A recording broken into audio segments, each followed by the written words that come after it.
Top quality और consistent performance के लिए सिर्फ सिल्वर पंप्स एंड मोटर्स, नाम याद रखना।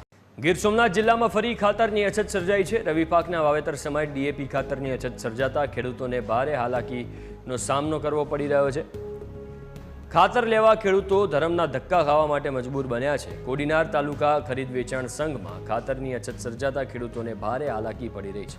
પૂરતું ખાતર ન મળતા ખેડૂતોએ રોષ પણ વ્યક્ત કર્યો છે। ખેડૂતોએ પૂરતું ખાતર આપવા રજૂઆત કરી છે।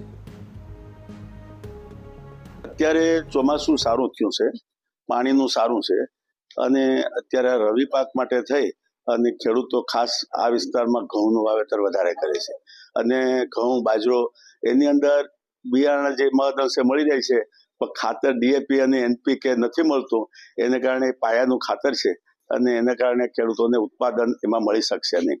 એટલે ખાતરની વ્યવસ્થા થાય એવા ખેડૂતો વલખા મારે છે અને નહીં ખાતર મળે તો ખેડૂત પાયમાલ થઈ જાય અને ઘણા આપઘાત પકડી જાય। ખાતર ન મળે તો અમારા પાકને મોટું નુકસાન થાય। અહીંયા મળતું નથી, બધેમાં યાદ આવ્યા કેટલા ઠેકાણા જાય માણસો તો ત્યાં મળતું નથી। હવે આ ટાઈમે જ અસર થાય, બાકી નથી થતી। અમે ઘણા ઘેરો જાય ત્યાં મળતો ને કોઈક આવે કાળી બજાર ન હોય તો રસાઈ જતા થાય।